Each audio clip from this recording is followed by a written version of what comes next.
पहलगांव आतंकी हमले के विरोध में कैंडल मार्च, शहीदों को दी गई श्रद्धांजलि, सुरक्षा पर उठा सवाल। जम्मू कश्मीर के पहलगांव में हुए आतंकी हमले में शहीद हुए पर्यटकों को श्रद्धांजलि अर्पित करने और आतंक के खिलाफ एकजुटता दिखाने के उद्देश्य से खेतासराय कस्बे मां विंध्यवासिनी दुर्गा पूजा समिति द्वारा एक कैंडल मार्च निकाला गया, जो पंडाल से चलकर चौराहे से होते हुए प्राचीन दुर्गा मंदिर गोला बाजार होते हुए पुनः पंडाल पहुंचा। कैंडल मार्च में सैकड़ों की संख्या में स्थानीय नागरिक, समिति के सदस्य, युवाओं और महिलाओं ने हाथों में मोमबत्तियां लेकर शहीदों अमर रहे, भारत माता की जय और आतंकवाद मुर्दाबाद के नारे लगाए। समिति के अध्यक्ष मनीष धर्मरक्षक ने कहा कि यह हमला न केवल पर्यटकों पर बल्कि पूरे देश की एकता और अखंडता पर हमला है। हम इसके खिलाफ खड़े हैं और शहीदों के बलिदान को नमन करते हैं। कैंडल मार्च के अंत में शहीदों की आत्मा की शांति के लिए 2 मिनट का मौन रखा गया और मोमबत्तियां जलाकर श्रद्धांजलि दी गई।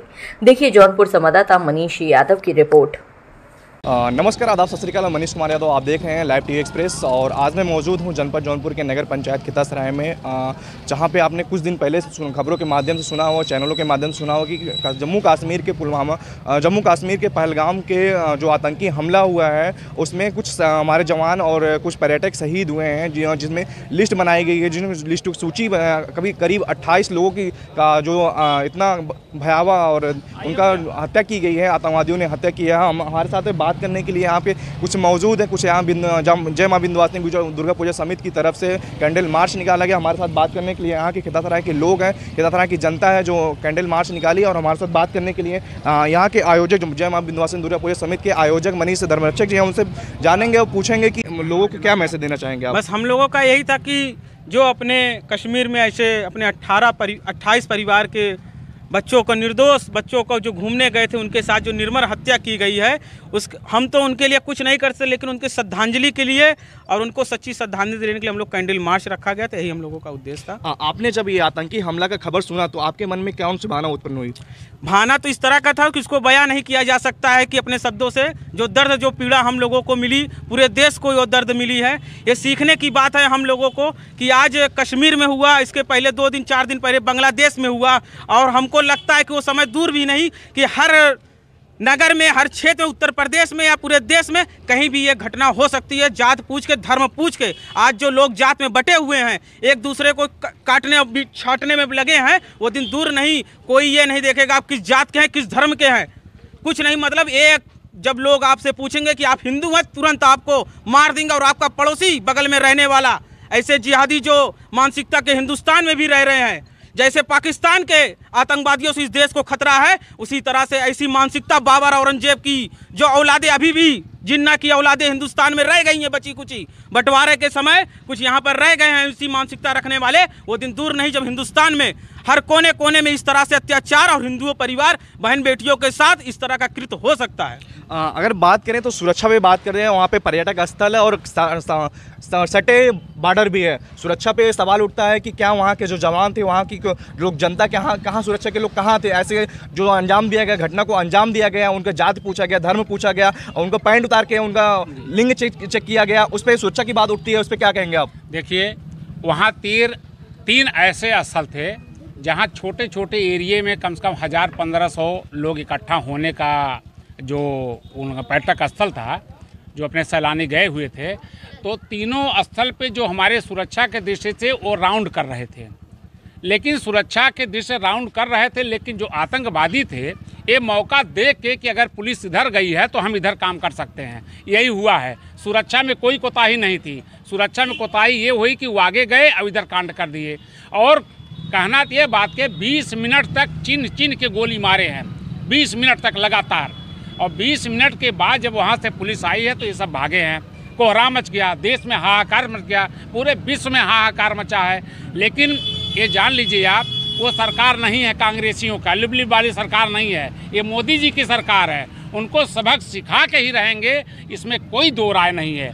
सरकार से और प्रशासन की तरफ से आप क्या उम्मीद करते हैं? जो आतंकवादी को जो बढ़ावा दिया जा रहा है, सरकार और प्रशासन की तरफ से क्या उम्मीद करते हैं कि आतंकवादी जो इस घटना को अंजाम दिया है, कैसे रोका जा सकता है? निश्चित रूप से मोदी गवर्नमेंट जो है इस पर मंथन चिंतन कर रही है। तो आप देखेंगे कि 2-3 दिन के अंदर आपको परिणाम दिखाई देगा। हो सकता है पाकिस्तान का नामो निशान मिट जाए। इतनी बड़ी तैयारी है भारतवर्ष के इतिहास में। आप देखेंगे मोदी जिस पर काम कर रहे हैं, निश्चित रूप से जो आज घटना घटी है बहुत ही निंदनीय है।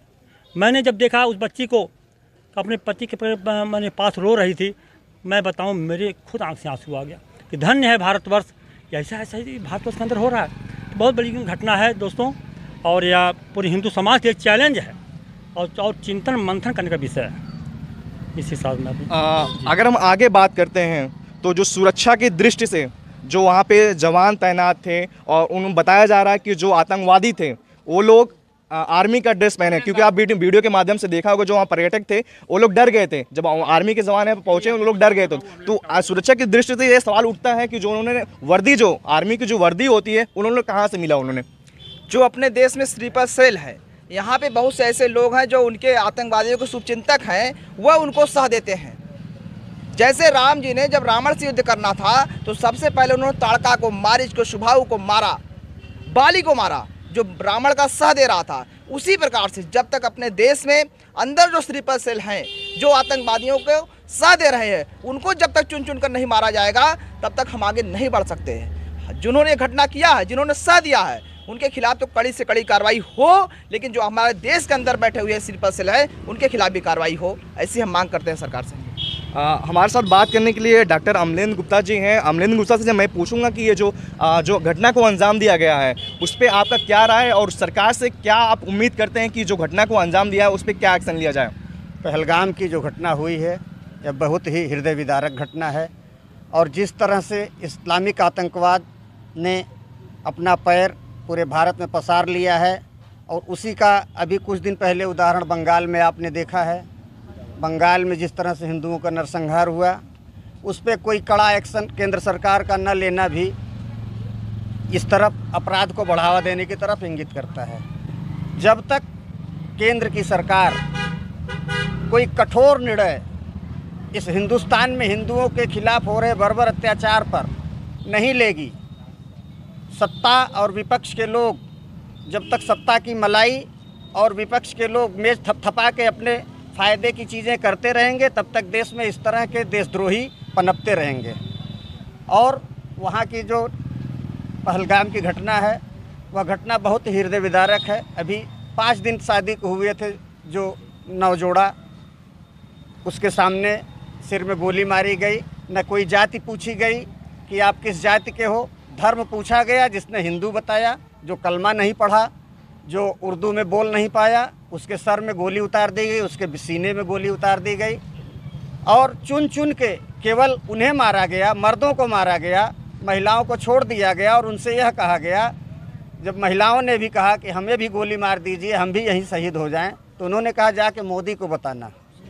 तो इस तरह से यह केंद्र सरकार के ऊपर भी करारा तमाचा है। यह कहीं न कहीं प्रशासनिक और शासन की विफलता है।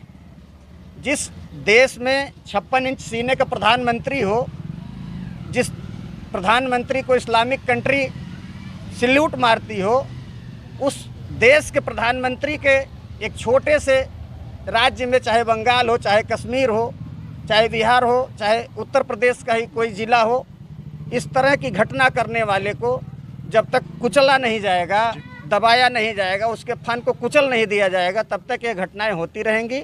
और आस्तीन के सांप हर जगह हैं। जातियों में बंटिए मत, एकजुट रहिए। और राष्ट्र की भावना आज भी आपने देखा होगा, इतने बड़े कैंडल मार्च में, जिन्हें हम शांति दूत कहते हैं, कहीं दिखाई नहीं पड़े। तो जिससे आप समझ सकते हैं इस देश में आज क्या स्थिति